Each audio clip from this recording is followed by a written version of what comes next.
What's up, my friends? Brian at Bees Diecast Fantasyland coming back at you. Little details of what's not in the lab, and that would be me. I decided I'd come out here and enjoy this fine morning with some coffee. Yep, again, that's my cup. It's not his. It's not his. Might be. Yeah, he looks like he's pretty nah. It's my cup of coffee. Me and Diablo were hanging out here. He's hanging out over here on the pillow. He's not feeling too good this morning, so I'm just kind of hanging out on the back patio with him. But just wanted to kind of bring y'all up to speed. What's not in the lab? Decided I'd move out here so I could, you can't really see these as good under the, like you can under the light, but this Shelby Mustang right here, oh man, I did a little toying with this. I did some transparent orange in the airbrush, and first thing I did was I polished this up, hit it with the gold metal cast, just a thin layer. Then I hit it with the transparent orange. Of course, I mixed it up with some balancing clear and reducer because my airbrush sucks. But anyway, then I hit the orange. Then I took the red metal cast, hit the backside. So anyway, I like the way that turned out. It's kind of cut a cool fade off the doors, and then of course the top of the hood, or the top of the actual cab itself there, and it looks pretty good. It's gonna excuse me, it's gonna look really good when I get some gloss on it there, and I'm tossed as to what I want to do with the base and the wheels and things like that. Something else that I can tell you that I've got a cheap little airbrush system that I use, a little cake airbrush. It's pretty much garbage because I can't afford to buy a whole new nice one. But this metal cast, man, I'm telling you what, when you get a polish going on these cars, that is the top of this 55 Mercury. Now, originally I was going to leave that baby blue, and I may still do that once I kind of put it together and take a look at the two of them together. But my other thought was to take this baby blue on the outside and do a gunmetal, kind of a gunmetal color, as well as a gunmetal on the top. And then of course this 55 has an interesting little, and you probably won't be able to see it at all, but it's an interesting little chrome trim piece that actually is the same color as the top of this car in the original layout. So that's what my plan is. I'm going to probably go with a different color just so I can get rid of that baby blue. Now I'm going to keep the baby blue interior though. I think that's going to look pretty cool with that metal cast blue. But you can see, and you might not be able to see. Yeah, you can see it pretty good. That is some serious gloss going on right there. And Brandon over at Liver Diecast, man, he just did one on a Chevelle, I think it was, man, and it's this blue is just beautiful color, man. Some of them really look better than others, but yeah, that's kind of what's in the lab that's not in the lab. You know what I'm saying? So here's what we're gonna do. Voted in the last video.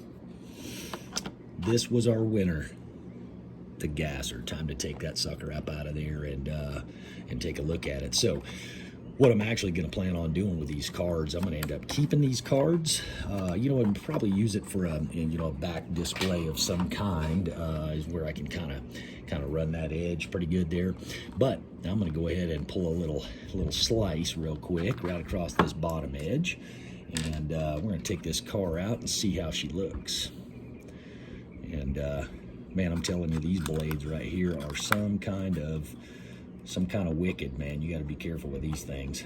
Always cut away, as all of the wise people said, and the reason they're wise is because, well, they've sliced a finger or two. Guarantee it. Matter of fact, I have done the same thing because of me being lazy at times and not paying attention, and end up slicing my hand right on off, and that's not a very, very pleasant feeling. I'm going to go ahead and tell you. Get this sucker up out of here. I need a new blade, it appears. Oh, that's a little better that way. There we go. And officially, there it is. Man, oh man, check that Gasser out. Now, what I'm probably going to end up doing with this little guy, he's got some pretty good detail on him already. Got some, some headlights going on right there, and tail lights. Yeah. It's even got a license plate on it. I don't even have to add a license plate. That's pretty sweet. There it is. I like the, wish I could get more tires with the Hot Wheels print on them. That looks cool. I love the Hot Wheels livery. I'm always trying to find anything and everything I can find as far as, getting a hold of this livery. Man, that's so cool. And it's going to look really good in there with the other few gassers that I've got. I've got a Hot Wheels livery race team in there. And man, I love that car. It's probably my favorite gasser. So there she is, beauty and freed, and she'll be rolling across to visit some friends later on in the old case. Hey, it's really good to hear from everybody, and I'm gonna make it again short. I'm gonna do a little more detail work on this car, and we're gonna see what we can come up with here in the next few minutes. We'll see you in a minute. Hold the presses, everybody. Sorry to chase rabbits, but a mail call came in for a couple of vintage beauties, so we're gonna take and put this 55 Mercury on hold and take a look at the couple of winners that I just picked up. Man, check out this. This is the Sand Drifter. Check it out. Yep, 74. Still got this little tiny plastic windshield still intact. I haven't cleaned this yet with some soap and water. I'm gonna delicately clean this because, man, is that a cool car. Still in really good shape, man. The wheels, 74 redline. Look at the wheels on that thing. Man, it's fantastic. This has got a little pop-up hatch, and let's see if I can get that. Yeah, there it is. Check that out. Look at all this mess in there. Got all kinds of jack, and there's a fire extinguisher, a winch, cable, / rope / hook. Yeah, Sand Drifter. Man, this thing is cool.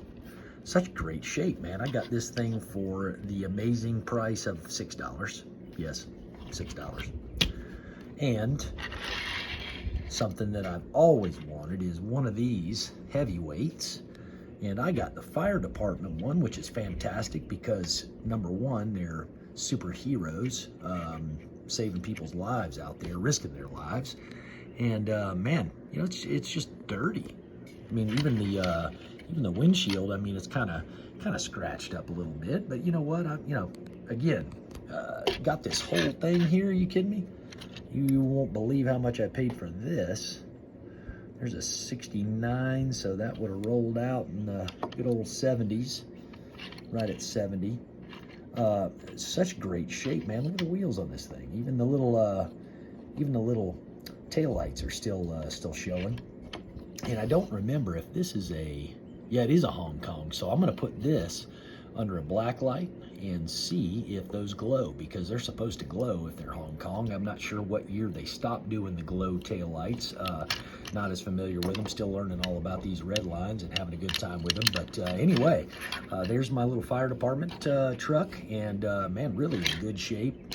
Fire department on this side looks like they kind of got that one a little more level than the other side. The other side's a little bit wonky, but just dirty. Take some soap and water to this beauty and put it together. It's going right in the case. So again, I'll be back onto some customs later on. I'm just really excited about these couple of cars. So I'm gonna be I think I'm gonna do something a little different out there in my little work area. I'm gonna get a lot more of these awesome red lines on display, and I'm not sure how I'm gonna do it yet, but I've got some ideas. So anyway, Patrick 657, shout out, brother. Thanks for the comments on this past video. I'm gonna be giving you a close-up view of the Hot Wheels Drive and Eat here in the next video, along with some customs. Holler at y'all soon. See ya.